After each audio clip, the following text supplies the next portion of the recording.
Hey everybody, Erica Serwin here from Pinkbucker Designs. I've got a fun little project to show you using the Celebration Tidings bundle.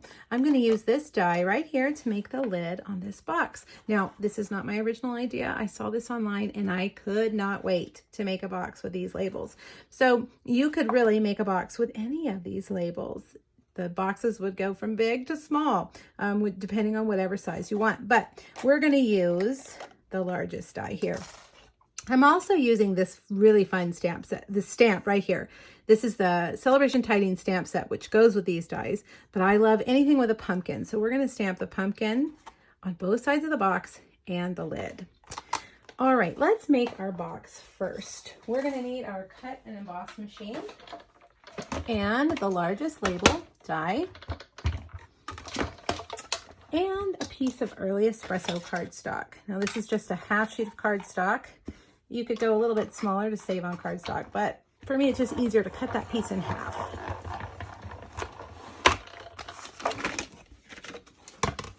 All right, I think that's the only thing we need the die cut machine for this time. Now you're gonna need your Simply Scored or your Stampin' Trimmer to score the lines around your lid. And we're gonna score it at 1 inch on all 4 sides.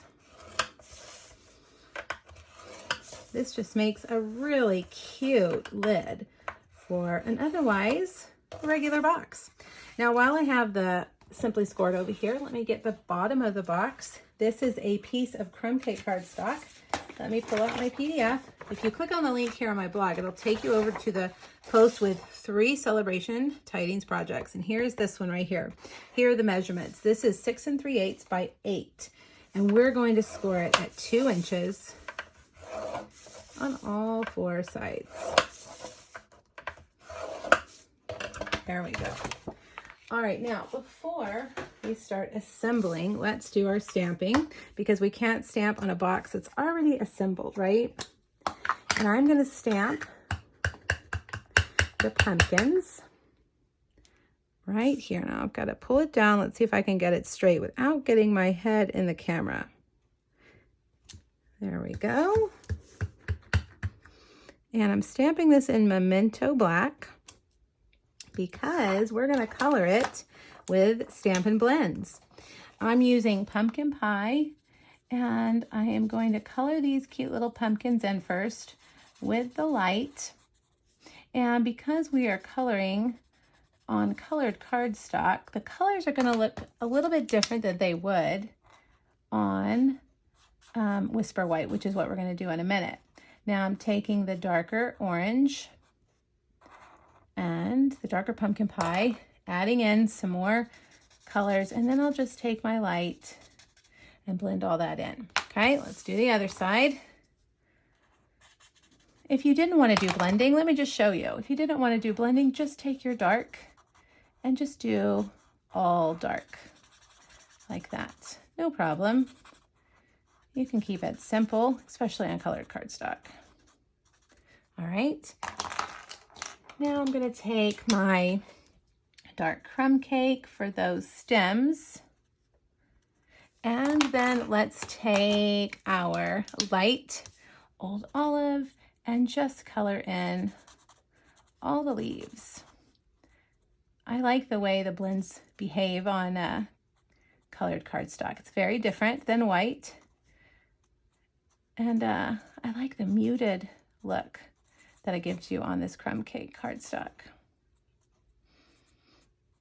Okay, turn it around one more time. And then we're going to do it 2 more times on the lid. But I promise this is an easy coloring activity.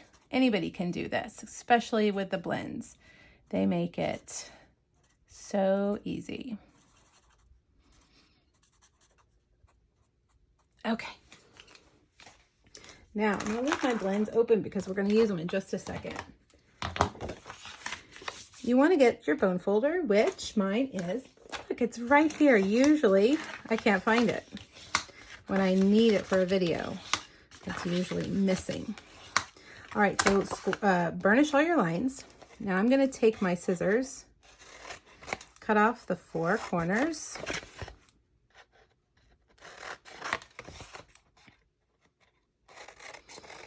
Then on the, let's see, how do I want to do this? I'm going to do on, no, let's do on the short side.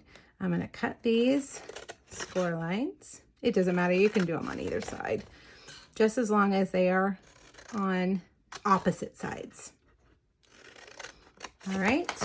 Now let's get our adhesive and put our adhesive a little bit on each corner.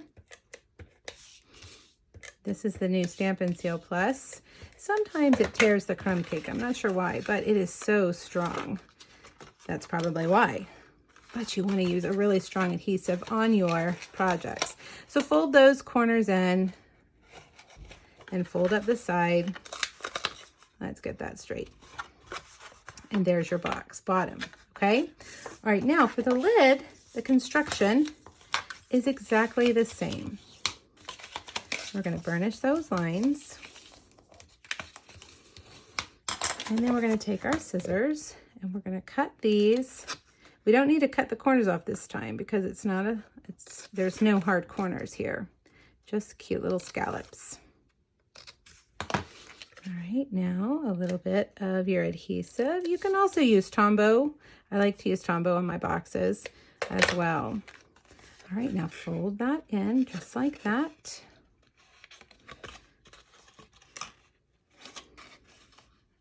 And there's your lid. So now we can put that, fits nicely on that box. Isn't that nice? Okay, now let's make the top part. So I've got a piece of Whisper White here, and I'm going to stamp my pumpkins again. Let's see. Here, and I'm going to leave about a 1/2 inch in between. Let's see if I can get them lined up.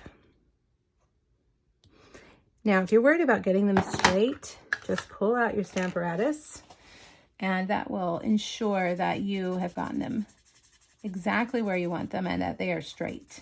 We also have grid paper for our Stamparatus, which really helps get things straight. All right, now I'm going to do exactly the same way. Now here I really am going to take some time adding some shading to my pumpkins, because when the cardstock is white, it really will show that detail quite a bit better than the crumb cake cardstock. All right, so I've added my dark lines, blended it in with my light. Flipping around, I'm gonna do my light pumpkin pie first. And then go back and add that dark there to the lines, down to the bottom, and then right here behind where that pumpkin would be overlapping, and then just go back with your light and blend, blend, blend, blend, all in. There we go. Okay, again with a dark crumb cake and our light old olive for all the leaves. And these are so tiny, you can just kind of dab your marker for those little bitty leaves. Don't forget the leaves on the pumpkins.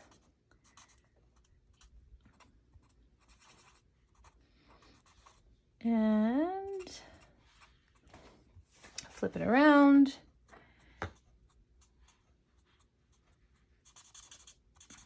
Color all of them in. I love pumpkins so much. And when it comes to the fall, I just use these pumpkins stamps as much as I can. And I really love to find all the pumpkin spice things at the store. It makes it really fun. Okay, now let's add this to our pumpkin pie cardstock.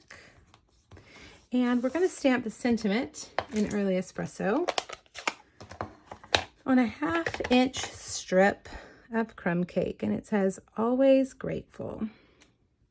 Now I'm going to use my pick a banner punch. I'm going to line that up and punch that banner in right there and right there. And a couple of dimensionals, or 5. I do love my dimensionals. And we're going to put this right there. Isn't that so cute?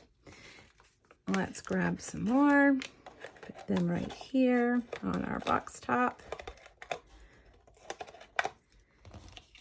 Add that right there. And last but not least, we need an Early Espresso soft suede an Early Espresso faux suede bow. Soft suede is our other brown. And a glue dot. And I'm going to put that right there on the end of that banner. Whoops, a little bit further over. And then I'm done. How cute are these? These would make great little table favors at your Thanksgiving dinner. These would make great teacher gifts. Now, I don't have anything in mine yet because there's nothing pumpkin spice at the store. Believe me, I've looked. It's still August. But there are all kinds of fun pumpkin flavored pumpkin spice things that you could put in here, or even little homemade goodies would be great in here too. All right, hop over to my blog, grab that PDF, and get those details so you can make your own boxes. Thanks for joining me, everybody. Have a great day. Bye-bye.